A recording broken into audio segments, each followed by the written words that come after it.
नमस्कार मित्रांनो, सध्या एक व्हिडिओ खूप व्हायरल होतो आहे DYSP अंजना कृष्णाचा आणि अजितदादा पवारांचा, जिच्यामध्ये म्हणजे अजितदादा पवार तिच्याशी बोलतात। त्या व्हिडिओच्या सुरुवातीला अजितदादा पवार मॅडमशी बोलताना असं बोलत आहेत की आपको मेरा चेहरा तो याद होगा ना, आणि मग त्यानंतर बोलत आहेत की इतना डेरिंग हुआ है क्या आप में। ठीक है सर, मेरा चेहरा तो आपको समझ में आएगा ना। ठीक है सर। इतना आपको डेयरिंग हुआ है क्या? सर मेरे तो कार्रवाई जो किया है मुझे कैसे पता है सर? सर मुझे पता नहीं है ना सर। मैं सिर्फ यही बोल रही। मैं डिप्टी चीफ मिनिस्टर सर समझ रही है वो आप बोल रही है जो सर बता दीजिए तो मैं करेंगे उसमें कुछ भी। Okay, thank you. हेलो, हाँ मैं दे रहा हूँ, घेतला नंबर करतील तुम्ही आपको कॉल आएगा। हॅलो, आपको कॉल आएगा। हॅलो, काय रे? तर ही जी टोन होती किंवा हे जे कन्व्हर्सेशन बोलणं होतं हेच लोकांना मोस्ट ऑफ आवडलेलं नाही आहे। इतना आपको डेयरिंग हुआ है क्या? नंतर खूप मोठ्या प्रतिक्रिया आल्या की त्या मॅडमला काहीतरी चुकीची इन्फॉर्मेशन गेली, ते काम शासकीयच होतं, त्याच्यामध्ये काही अडथळा आणण्याची गरज नव्हती, अशा खूप मोठ्या प्रतिक्रिया आल्या। त्यानंतर काही न्यूज चॅनलनी जे रिटायर लोक आहेत मुंबईत बसलेले किंवा महाराष्ट्रात त्यांनी या अशा पोझिशनवरती काम केलं आहे, त्यांचे इंटरव्ह्यू केल्याने सांगितले की अशा प्रकारचा काही अडथळे आलेत का, तर त्यांनी क्लिअरली सांगितलं त्या रिटायर ऑफिसर्सनी की त्यांना कोणत्याही पार्टीकडून अशा कोणत्याही प्रकारच्या।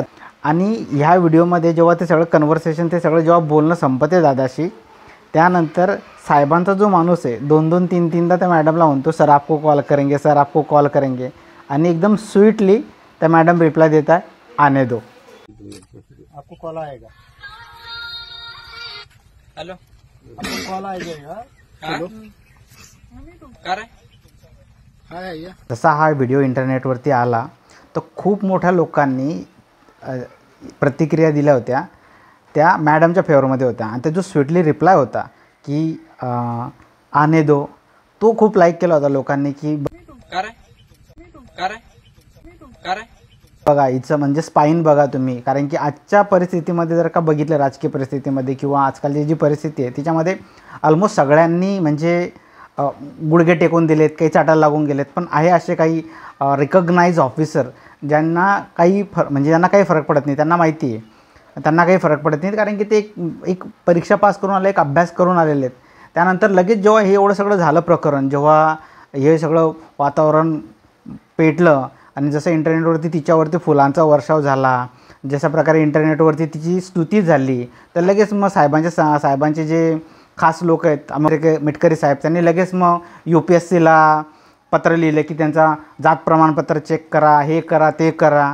ही ॲक्च्युली चुकीची रिॲक्शन आहे। जर का अजित पवार त्यांच्या साईडने बरोबर होते, जर का ते व्यवस्थित काम करत होते, तर मग काही गरज नव्हती मिटकरी साहेबांना या गोष्टी अशा पुढे घेऊन जाण्याची, नाही मग त्या तुम्ही UPSCला पत्र लिहिताय। तर सगळीकडे ह्या ज्या गोष्टींनी हिच्याने दुसरं काही नाही झालेलं आहे। लिटरली कार्यप्रणालीवरती, सरकारच्या कार्यप्रणालीवरती एक डाग लागला, धब्बा लागला की चांगल्या पद्धतीने कर्तव्यदक्ष जे अधिकारी आहेत, जे कामं करत आहेत, ज्यांना देशाची सेवा करणारे आवडतं, अशा लोकांना जर का टार्गेट केलं जातं तर निश्चितच लाजिरवाणी आहे। आणि ज्या पद्धतीने मॅडमने रिप्लाय दिला स्वीटली आने दो, तोच एक रिप्लाय आहे ज्याच्यामुळे पवार गटाच्या लोकांना कदाचित तो व्हिडिओ आवडलेला नाही आहे, कदाचित ती रिॲक्शन जी दिली मॅडमने ती आवडलेली नाही आहे, आणि म्हणूनच तिची हॅरॅसमेंट करण्यात आली। जे मराठीच्या न्यूज चॅनल प्लस हिंदीच्या न्यूज चॅनलवाल्यांनी पण ही बातमी लावून धरलेली आहे।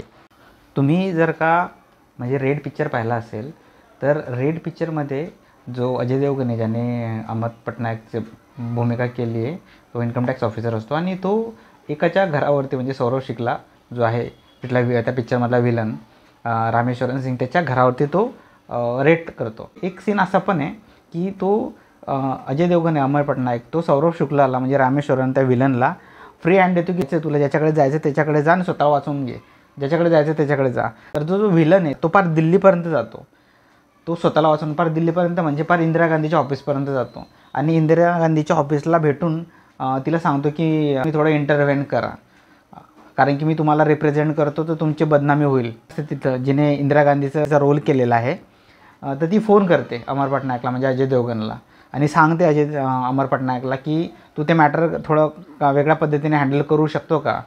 तर त्याला रिप्लाय म्हणून तो जो हिरो आहे तो सांगतो की हां मी बघतो काय करता येईल तसं, आणि रिक्वेस्ट करतो की तुम्ही जे आता बोलले आहेत ते एका चिठ्ठीवरती लिहून तुमची सिग्नेचर करून मला पाठवा. तर तिच्यावरती ती मॅडम म्हणते की आप म्हणजे बा का एवढं आवश्यक का आहे सिग्नेचर. तर तो तिला बोलताना बोलतो की मॅडम तुमचं कोणीतरी आवाज काढून मला फसवण्याचा प्रयत्न करत असेल तर ती शहानिशा करण्यासाठी मला तुमची अथॉरिटी आणि तुमची रायटिंगचं लेटर पाहिजे. IAS ऑफिसर असतो तो, बरोबर आहे, इन्कम टॅक्स ऑफिसर. आणि ही पण जी आहे ही पण IPS ऑफिसर आहे. कोणीही एक व्यक्ती असा फोन लावून देईल आणि सांगेल की घ्या मिनिस्टरशी बोला, तर साहजिकच आहे ना, एवढी शिकलेली आहे ती. आणि आजकाल ऑनलाईन इतके फ्रॉड होत आहे, तर तिला वाटलंच असेल की नाही बा तुम्ही डायरेक्ट कॉल करा, बोला माझ्याशी. मी जोपर्यंत स्वतःहून तुम्हाला व्हिडिओ कॉलवरती घेत नाही, जोपर्यंत मी माझी स्वतःची शहानिशा करत नाही, तोपर्यंत मी कशाला या गोष्टीवरती विश्वास ठेवू की तुम्हीच बोलताय. हा तिचा स्टँड होता आणि हा स्टँड 100% बरोबर आहे.